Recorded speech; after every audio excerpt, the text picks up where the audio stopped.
Not every housemaid comes to help. Some enter a family with a smile, but behind that smile is a mission of destruction. And sometimes the very gift you welcome into your home is the doorway through which the devil walks in. They thought they were hiring a helper. Instead, they welcomed their greatest enemy into their own home. And it all started with a single decision to employ a stranger they knew nothing about. The Olawale family had been struggling to cope after the sudden death of Grandma, who used to live with them. She had been the one helping with the children, keeping the home in order, and making life easier for Mrs. Olawale, who was a banker with long hours. Now everything was falling apart. The children were messy, the house was untidy, and her husband grew impatient. So when Mrs. Olawale spotted a young girl named Bisi at the market one Saturday morning, carrying loads on her head and begging traders for small jobs, she felt a tug of sympathy. "Do you need work?" she asked.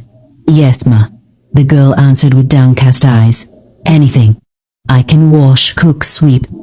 Without asking too many questions, Mrs. Olawale decided to bring Bisi home.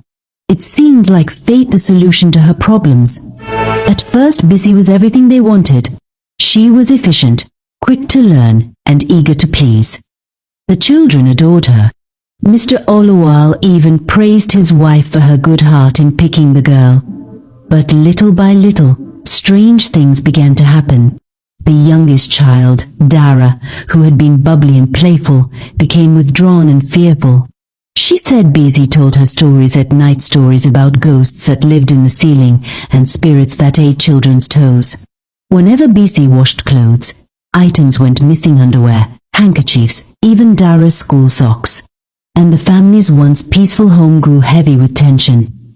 The parents argued more. The children cried easily. What no one noticed was that Bisi kept a small leather pouch under her pillow. She never let it out of her sight.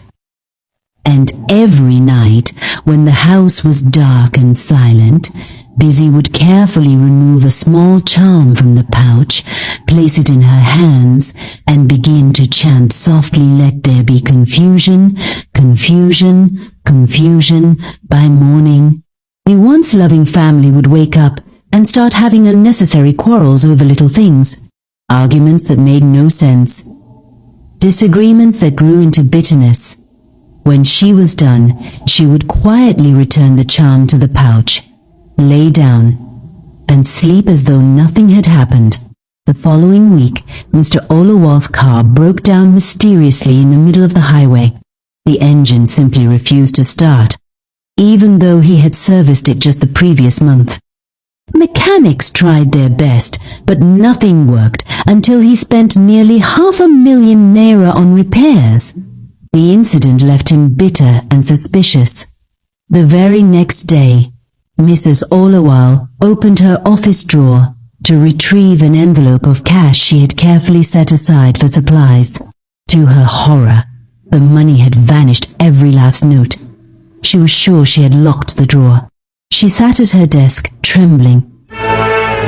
At home, she accused her husband of carelessness, while he fired back, blaming her disorganization. The once loving couple, who used to laugh and share everything, now threw harsh words at each other almost daily. Bisi, however, remained calm and unusually helpful. Whenever quarrels arose, she stood silently, sometimes smirking when no one was watching. Unbeknownst to the family, she had started a new routine. Whenever she cooked stew or soup, she would squat quietly by the pot, urinate inside it, stir gently, and cover it back. At mealtime, she served the food with a smile. The family ate heartily, never suspecting anything. Hours later, the children would begin vomiting, clutching their stomachs, while Mr. and Mrs. Olawale ran to the toilet with severe purging. And who came rushing with water, wipes, and feigned concern? Bisi. She pretended to be the most caring helper, patting backs, cleaning vomit, fetching hot water, yet she was the hidden cause of their suffering. Sickness, quarrels, and financial losses began to eat deep into the Olawale's home. Nights that once held peace now throbbed with tension.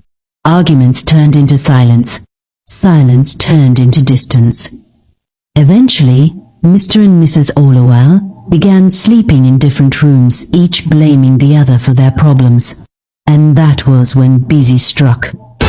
Mr. Olawale, already frustrated and lonely, began to notice the way Busy looked at him. She lingered when serving his food, smiling softly, her eyes holding his longer than necessary. Sometimes, when she bent to clear the table, her wrapper loosened just slightly, revealing what no maid should dare to show her master.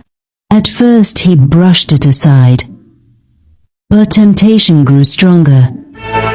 Unknown to him, Busy had been charming his meals with her rituals, whispering over his plate before serving. Let his wise be blind to his wife. Let his heart burn for me,